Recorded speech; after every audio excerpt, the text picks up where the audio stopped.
saya Marlinda Tuati. Saya dari Program Studi Pendidikan Guru Sekolah Dasar, Fakultas Keguruan dan Ilmu Pendidikan Universitas Nusa Cendana Kupang. Kali ini saya akan membawakan membuat video tentang perkembangan peserta didik dengan judul Pertumbuhan Fisik Remaja serta Ciri-ciri Perkembangan. Nah, di sini kita akan belajar tentang yang pertama pengertian pertumbuhan remaja, yang kedua faktor-faktor apa saja yang mempengaruhi pertumbuhan fisik remaja, yang ketiga dampak perubahan fisik remaja, dan yang keempat aspek-aspek perkembangan fisik remaja. Kita mulai dari yang pertama, tetap stay, oke? Yang berikut, nah, pengertian pertumbuhan fisik remaja. Pertumbuhan fisik remaja merupakan pertumbuhan yang paling pesat. Remaja tidak hanya tumbuh dari segi ukuran, semakin tinggi atau semakin besar, tetapi juga mengalami kemajuan secara fungsional, terutama pada organ seksual atau pubertas. Nah, di sini pertumbuhan remaja itu tidak hanya dilihat dari tumbuh besarnya badannya atau tubuhnya, tetapi juga dilihat pada organ-organ seksual atau pubertas. Nah, yang berikut faktor-faktor yang mempengaruhi pertumbuhan fisik remaja. Faktor yang mempengaruhi pertumbuhan fisik remaja itu ada dua. Yang pertama, faktor internal yang berasal dari dalam diri seseorang, dan eksternal berasal dari luar seseorang atau individu. Nah, faktor internal ini seperti yang mengalami masa pubertas seperti mens, terus pertumbuhan payudara yang membesar. Nah, kalau eksternal itu seperti tumbuhnya jakun, bulu-bulu pada daerah-daerah tumbuhnya bulu-bulu pada daerah-daerah tertentu. Nah, seperti itu ya. Nah, terus pertumbuhan fisik erat hubungannya dengan kondisi remaja. Kondisi yang baik berdampak baik pada pertumbuhan fisik remaja. Jadi, kondisi yang baik itu akan dapat berdampak pada pertumbuhan fisik remaja yang baik.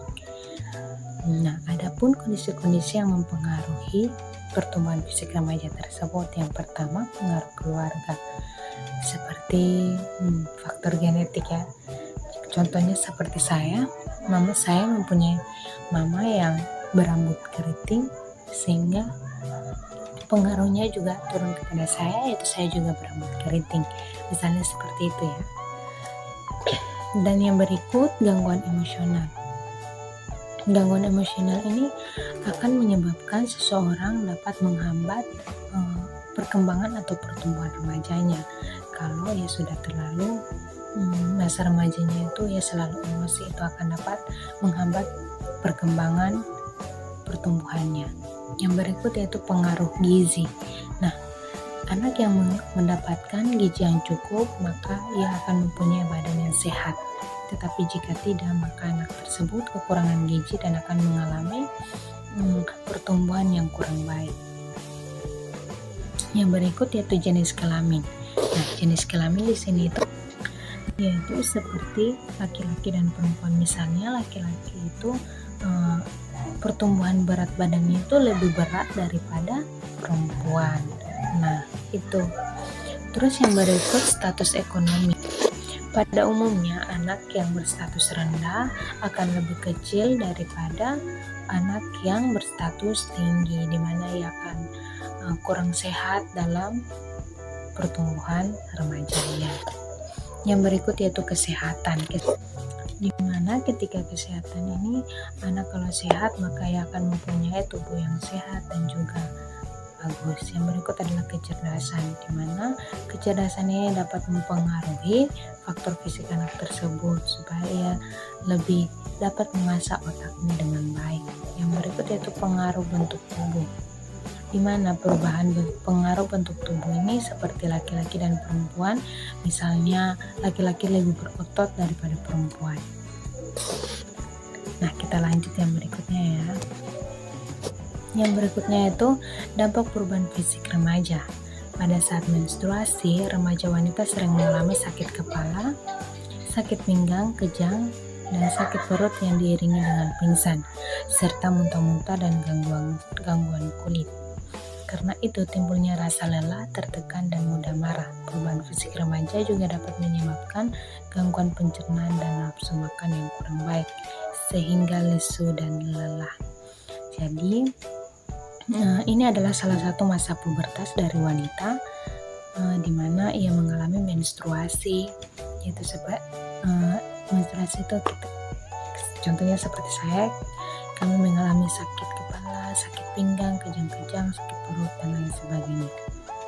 Yang berikut yaitu dampak terhadap sikap perilaku, lebih sering menyendiri, cepat bosan, emosi, antagonis sosial, dan hilangnya kepercayaan diri. Jadi dari dampak terhadap sikap perilaku tersebut, kita sering ingin menyendiri supaya tidak tergangguan emosional, terus cepat bosan, emosi yang meninggi ketika ada seseorang yang ingin mengganggu kita, cepat emosi dan antagonis sosial, dan hilangnya kepercayaan diri. Yang berikut yaitu perkembangan fisik. Dalam perkembangan fisik remaja, perubahan yang tampak jelas adalah perubahan fisik. Tubuh berkembang pesat sehingga mencapai bentuk tubuh orang dewasa yang disertai dengan berkembangnya kapasitas reproduktif.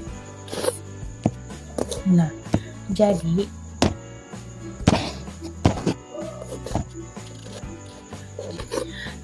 dalam perkembangan remaja, perubahan fisik, anak yang remaja itu akan mempunyai tubuh yang sangat pesat, berkembang secara pesat seperti bentuk orang dewasa.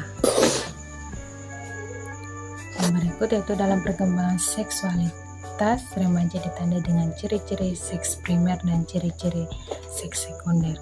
Yang pertama itu hormon-hormon seksual. Dalam perkembangan hormon seksual remaja ditandai dengan ciri-ciri, yaitu ciri-ciri seks primer dan ciri-ciri sekunder. Nah, seperti yang tadi saya sudah jelaskan bahwa ciri-ciri primer itu juga seperti perubahan internal dan juga eksternal. Misalnya primer itu seperti ciri-ciri seks primer itu seperti misalnya pada perempuan mengalami haid, jika laki-laki yaitu mimpi basah. Nah, kalau ciri-ciri sekunder itu sama seperti tumbuhnya bulu-bulu pada daerah tertentu, buang dada yang membesar. Nah, seperti itu ya. Pubertas, perubahan internal, perubahan eksternal, sama seperti ciri-ciri seks primer dan juga sekunder. Nah, sekian dari saya. Terima kasih. Jangan lupa like ya. Semoga ilmu yang dibawakan dapat bermanfaat. Mohon maaf jika ada kesalahan. Bye.